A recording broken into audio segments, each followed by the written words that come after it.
ഈ PSC ഒക്കെ പഠിച്ചിട്ട് വല്ല കാര്യമുണ്ടോ?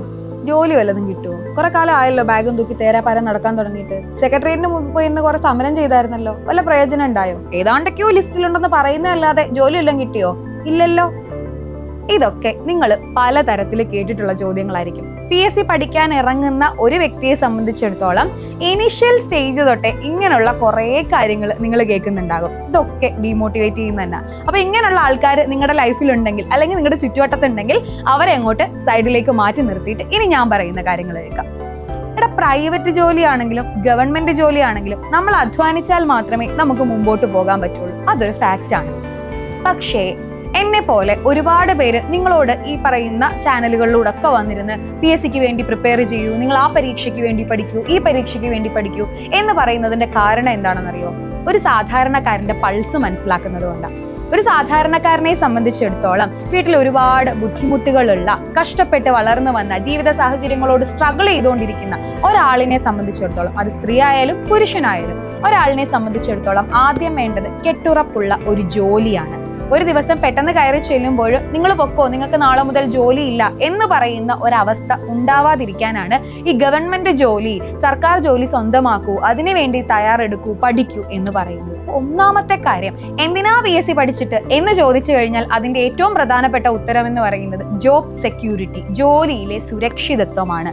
അതായത് വൺസ് നമ്മൾ ഒരു ഗവൺമെന്റ് ജോലി മേടിച്ചു കഴിഞ്ഞാൽ, നമുക്കത് വാങ്ങിക്കഴിഞ്ഞാൽ, നമ്മൾ അതിലേക്ക് എത്തപ്പെട്ട് കഴിഞ്ഞാൽ ഒരിക്കലും ആ ജോലി നമ്മുടെ കയ്യിൽ നിന്ന് പോകില്ല. നമുക്ക് പടിപടിയായിട്ട് ഉയർച്ചകൾ അല്ലെങ്കിൽ പ്രൊമോഷൻസും മറ്റ് സാധ്യതകളുമായിട്ട് നമ്മൾ പോകത്തതേ ഉള്ളൂ. ഒരിക്കലും ജോലി നമുക്ക് നഷ്ടപ്പെട്ടു പോകില്ല. ജോബ് സെക്യൂരിറ്റി ആണ് ഏതൊരു സാധാരണക്കാരനെ, ഞാനും നിങ്ങളും ഒക്കെ അടങ്ങുന്ന ഈ ലോകത്ത് ഏറ്റവും കൂടുതലുള്ളത് സാധാരണക്കാരാണ്. മിഡിൽ ക്ലാസ് എന്ന് നമ്മുടെ ഭാഷയിൽ പറയാം അല്ലെ.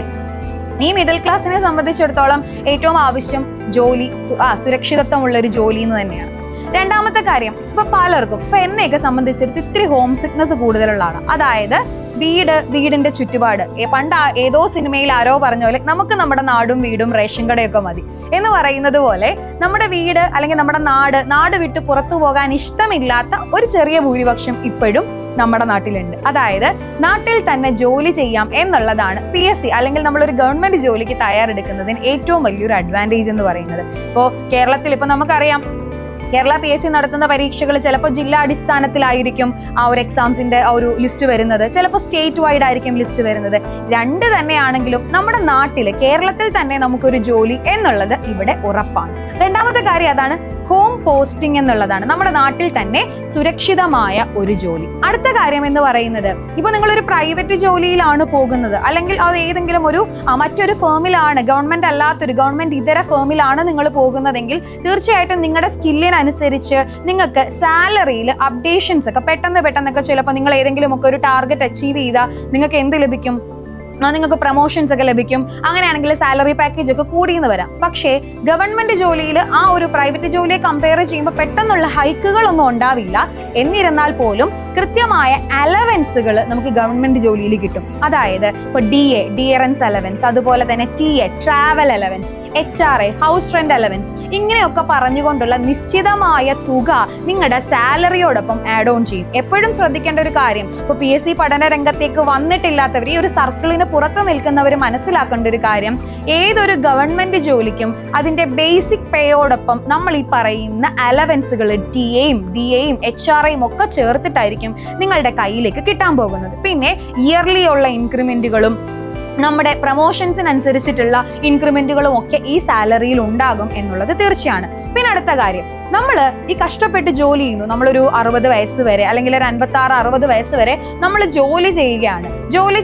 ജോലി കഴിഞ്ഞ് നമ്മൾ റിട്ടയർമെന്റ് ലൈഫിലേക്ക് കടക്കുമ്പോൾ നമ്മുടെ കയ്യിൽ എന്തുണ്ട് എന്ന് ചോദിച്ചു കഴിഞ്ഞാൽ നാളിതുവരെ സമ്പാദിച്ചതിന്റെ, നാളിതുവരെ കഷ്ടപ്പെട്ടതിന്റെ ഒരു വിഹിതം ഗവൺമെന്റ് നമുക്ക് ഇങ്ങോട്ട് തരും. അതെ, പെൻഷൻ എന്ന് പറയുന്നത്. ഇപ്പൊ അസൂയക്കാരങ്ങനെ പലതും പറഞ്ഞുണ്ടാക്കും ഇനിയുള്ള കാലത്ത് പെൻഷൻ ഒന്നും കിട്ടത്തില്ലെന്ന്. പക്ഷേ സ്റ്റിൽ നമ്മുടെ ഗവൺമെന്റ് ജോലികളെല്ലാം NPS നാഷണൽ പെൻഷൻ സ്കീമിനെ തന്നെ അതുമായിട്ട് കണക്റ്റഡ് ആയിട്ടാണ്, അതനുസരിച്ച് തന്നെയാണ് മുന്നോട്ട് പോകുന്നത്. അതനുസരിച്ച് ഇപ്പൊ പങ്കാളിത്ത പെൻഷൻ ആണെന്ന് നിങ്ങൾക്കറിയാം. അതായത് പെൻഷൻ തുകയിൽ നമ്മുടെ സാലറിയിൽ നിന്ന് ഒരു 10% നമ്മളും കൊടുക്കും. അതേപടി തന്നെ നമ്മുടെ ഗവൺമെന്റും ഒരു വിഹിതം വെച്ചിട്ടാണ് നമ്മുടെ പെൻഷനിലേക്ക് ആഡ് ഓൺ ചെയ്തു പോകുന്നത്.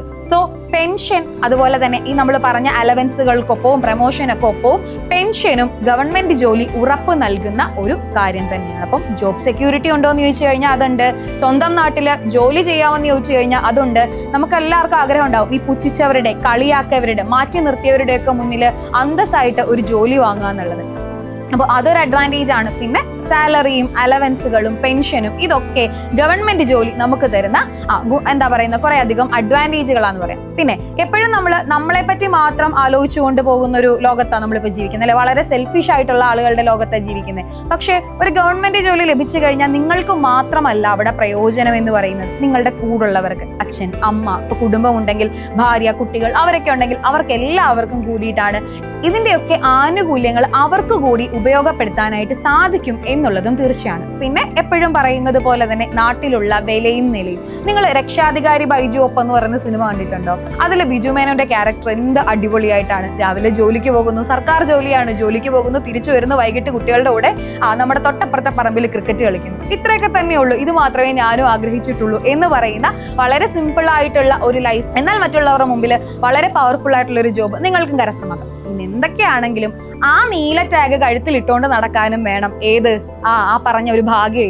അതുകൊണ്ട് തന്നെ ഗവൺമെന്റ് ജോലിക്ക് വേണ്ടിയിട്ട് പ്രിപ്പയർ ചെയ്യുന്നതിൽ ഇനി എത്രയൊക്കെ കാര്യങ്ങൾ നിങ്ങളെ പിന്നിലോട്ട് വലിച്ചാലും നിങ്ങൾ മനസ്സിലാക്കേണ്ട ഒറ്റ കാര്യമേ ഉള്ളൂ. സ്വന്തം ഭാവി സുരക്ഷിതമാകണോ, സ്വന്തമായിട്ട് കാലുറപ്പിച്ച് നിൽക്കാൻ ഒരു അടിസ്ഥാനം വേണോ എന്നാൽ തീർച്ചയായിട്ടും അതിനുള്ള വഴി ഗവൺമെന്റ് ജോലികൾ തന്നെയാണ്. സോ PSC പഠിച്ചിട്ട് എന്തിനാ എന്ന് ചോദിച്ച് നിങ്ങൾ പഠിച്ചുകൊണ്ടിരിക്കുന്നതിൽ നിന്ന് നിങ്ങളെ പിന്തിരിപ്പിക്കാൻ ആരെങ്കിലും നോക്കിയാലും, ഇനി പഠിക്കാൻ തീരുമാനിച്ചിട്ട് പിന്നോട്ട് വലിക്കുന്നവരൊക്കെ ഉണ്ടെങ്കിൽ അവരെ ആദ്യം പറഞ്ഞതുപോലെ സൈഡിലേക്ക് മാറ്റി വെക്കുക. ഇനി ഇതൊന്നും ഇതുവരെ തുടങ്ങിയിട്ടില്ല, 10-24 വയസ്സായി എന്നിട്ടും ഒരു PSC പ്രൊഫൈൽ പോലും രജിസ്റ്റർ ചെയ്തിട്ടില്ല എന്നുള്ളവരാണെങ്കിൽ പെട്ടെന്ന് പോയിട്ട് പ്രൊഫൈൽ രജിസ്റ്റർ ചെയ്തോ. ഇഷ്ടംമാതിരി ഓപ്ഷൻസ് വരുന്നുണ്ട്. 10ാം ക്ലാസ് ഉള്ളവരാണോ? നിങ്ങൾക്ക് ഓപ്ഷൻ ഉണ്ട്. +2 ഉള്ളവരാണോ? നിങ്ങൾക്ക് ഓപ്ഷൻ ഉണ്ട്. ഇനി ഡിഗ്രിയും അതിലും ഹയർ ക്വാളിഫിക്കേഷൻസ് ഉള്ളവരാണോ? നിങ്ങൾക്ക് ഓപ്ഷൻ ഉണ്ട്. സോ ഏതൊരു സൂപ്പർ മാർക്കറ്റ് പോലെയാണ് ശരിക്കും പറഞ്ഞാൽ നമ്മുടെ PSC എന്ന് പറഞ്ഞാൽ. ഏത് വഴി കയറി ചെന്നാലും നമ്മുടെ യോഗ്യതകൾക്കനുസരിച്ചുള്ള ഏതെങ്കിലും ഒരു പോസ്റ്റ് അവിടെ കാണും. നിങ്ങൾ ചെയ്യേണ്ട ഒറ്റ കാര്യം മാത്രമേ ഉള്ളൂ, മനസ്സറിഞ്ഞ് മനസ്സിരുത്തി ആത്മവിശ്വാസത്തോടു കൂടി പഠിക്കുക. അപ്പൊ എങ്ങനെയാ, നമുക്കൊന്ന് പഠിച്ചു നോക്കല്ലേ. സോ PSC പഠിച്ചിട്ട് എന്തിനാ എന്നുള്ള ചോദ്യങ്ങൾക്ക് ഇനി അവസാനമാണ്. സോ ഇനി PSC പഠിച്ചിട്ട് എന്താ കാര്യം എന്ന് ചോദിച്ചിരിക്കുന്നവരുടെ മുമ്പിൽ PSC പഠിച്ചിട്ട് 100 ഗുണങ്ങളെന്ന് അങ്ങോട്ട് പറഞ്ഞു കൊടുക്കുക, ജോലി മേടിച്ച് കാണിച്ചു കൊടുക്കുക. അപ്പൊ സെറ്റല്ലേ?